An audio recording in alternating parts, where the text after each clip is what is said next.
to descend. Ladder.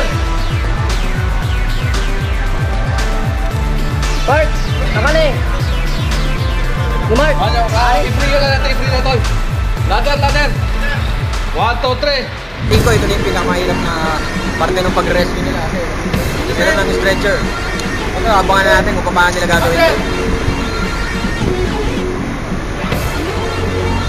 Rolly!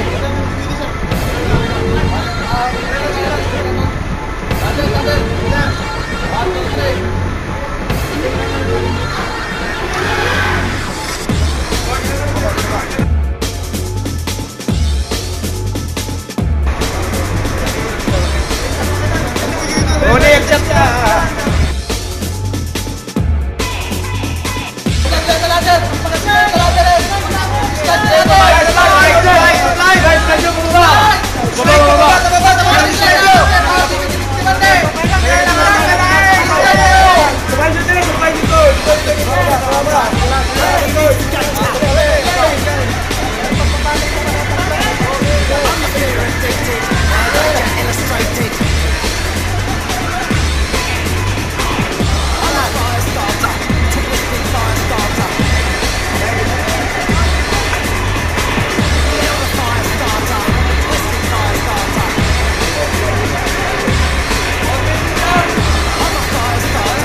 Isang fulfillment, yung maging success yung operation namin pag rumoresponde kami sa mga sunog.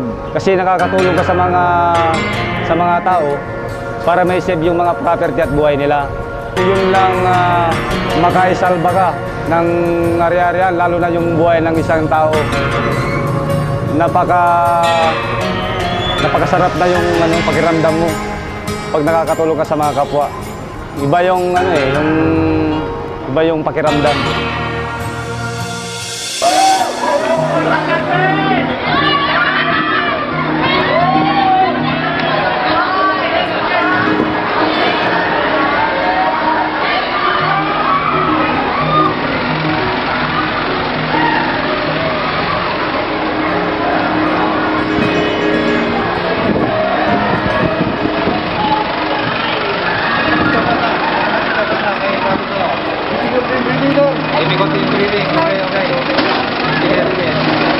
Tatakon.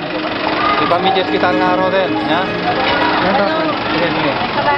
Salain din pag hospital. Bali, ano pong findings nila, sir? Siguro inhalation injury sa fire. Kaya difficulty breathing. So, ano gagawin yung first aid yun, sir?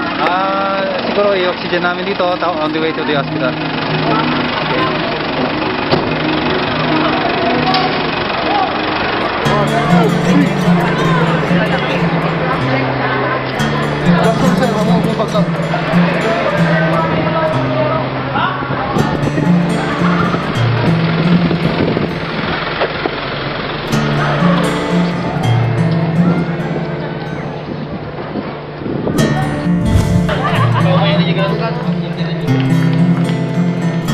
Mario, dito bro. Mario. Mario, Mario.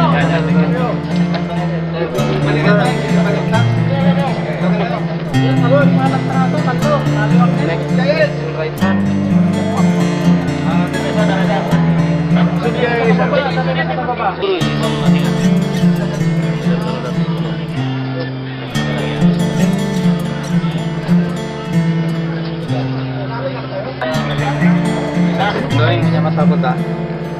Paulo, kasi mo ginuganin. May the right hand. Yeah?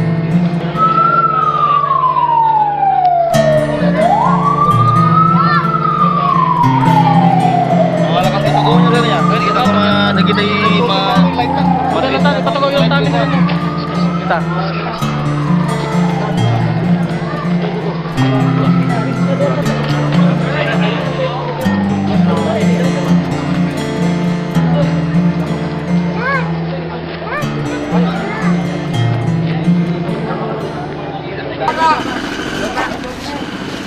Oh.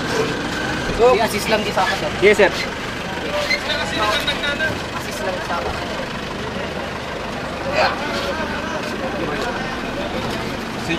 May nangyari po si ano pangalan natin, Miss for Consciousness, Maria Elena. So, na-fracture siya sa kanyang paa on the left leg.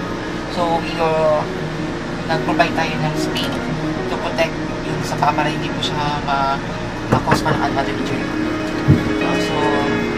For the meantime, we will travel to the nearest hospital. So, ano yung condition niya ngayon?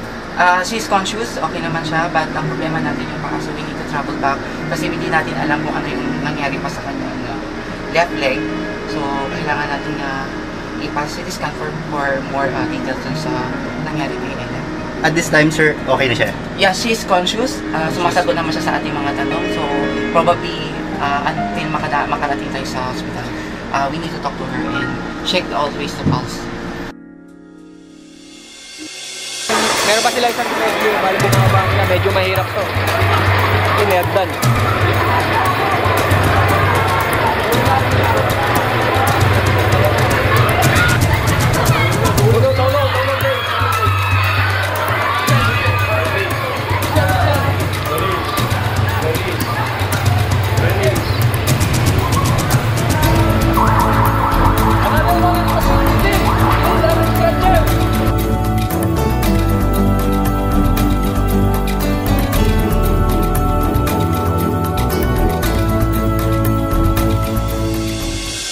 Sa mga publiko, sa buwan ng Marso, dapat kailangan mag-ingat po tayo. Dahil ang bilang ng mga nagaganap na sunog ay sa buwan ng Marso. Kaya ugaliin natin yung mag-ingat at makinig sa mga impormasyon na binibigay sa tanggapan namin. Sapagkat kami po ay mayroon pong kalaman sa mga bagay para may ligtas natin ang buhay at pang-ari-arian sa mapinsalang dulot ng sunog. Pag-iingat, pagbabasa, pakikinig sa radyo, panonood sa TV at pagtatanong. Ito ilan lamang sa mga paraan para makaiwas tayo sa isang dilubyo tulad ng sunog. Sana'y nakapagbigay ako ng impormasyon sa inyo upang maiwasan natin ang isang sakuna dulot ng apoy. Iba't ibang kwento ng buhay, iba't ibang paniniwala, iba't ibang aral ang hatid sa bawat isa. At sa bawat pagsikat at paglubog ng araw, pag-asa ang dala. Ako si Mark, hanggang sa muli.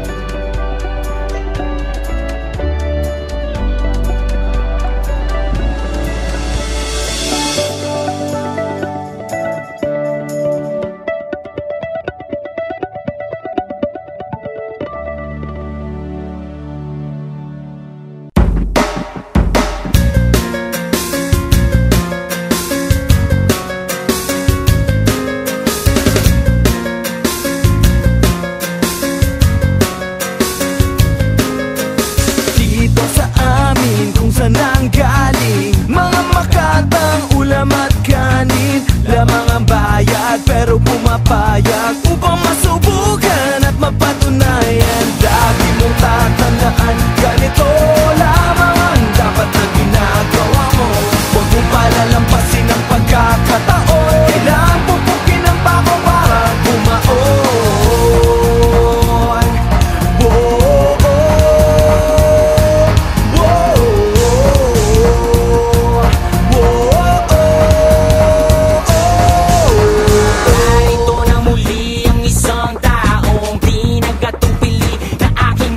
Okay ka na? Puno kahit maputi kay humaha.